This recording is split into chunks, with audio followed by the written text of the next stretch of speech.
कोल्हापूर जिल्ह्यात आज रामनवमीचा उत्साह पाहायला मिळाला। ठिकठिकाणच्या राम मंदिरात विविध धार्मिक कार्यक्रमांचं आयोजन करण्यात आलं होतं। यावेळी भाविकांनी दर्शनासाठी मोठी गर्दी केली होती। कागलच्या मध्यवर्ती खर्डेकर चौकातील श्रीराम मंदिरात श्रीरामनवमी उत्साहात आणि भक्तिमय वातावरणात साजरी झाली। दुपारी 12 वाजता विधिवत श्रीराम जन्मोत्सव सोहळा उत्सव पार पडला। यावेळी पुष्पवृष्टी करण्यात आली। श्रीमंत मालोजीराजे छत्रपती आणि त्यांच्या पत्नी मधुरिमाराजे छत्रपती यांच्या हस्ते महाआरती झाली।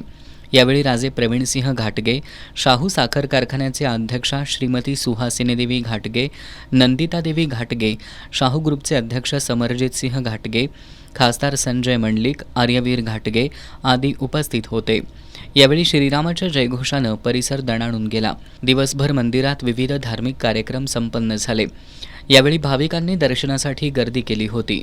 खासदार संजय मंडलिक, श्रीमंत मालोजीराजे छत्रपती, समरजितसिंह घाटगे यांनी उत्सव मूर्तीचं दर्शन घेतलं। राशिवडे इथल्या श्रीराम मंदिरात श्रीराम तरुण मंडळ आणि श्रीरामनवमी उत्सव कमिटीच्या वतीनं रामनवमी भक्तिमय वातावरणात साजरी करण्यात आली। सकाळी मंदिरात विविध धार्मिक विधी झाले। रामनवमी निमित्त बालचमूंनी राम, सीता, लक्ष्मण, हनुमानाची वेशभूषा परिधान करून उपस्थितांचं लक्ष वेधून घेतलं। 12:35 श्रीराम जन्मकाळ सोहळा संपन्न झाला। यावेळी भाविकांची मोठी गर्दी होती। महाप्रसादानं या उत्सवाची सांगता झाली। आज श्रीरामनवमी निमित्त हनुमान मंदिरामध्ये रामनवमी उत्सव उत्साहात साजरा करण्यात आला। सकाळी अभिषेक, पूजा, आरती, भजन यासह मंदिरात विविध धार्मिक कार्यक्रम पार पडले। यावेळी हनुमंताची आकर्षक पूजा बांधण्यात आली होती। गणेश गुरव, हनुमंत गुरव, मधुकर गुरव यांनीही पूजा बांधली। दुपारी 12 वाजता जन्मकाळ सोहळा पार पडला। यावेळी भाविकांनी पुष्पवृष्टी केली। त्यानंतर सुंठवडा वाटप करण्यात आलं। यावेळी मालेसह परिसरातील भाविक मोठ्या संख्येनं उपस्थित होते।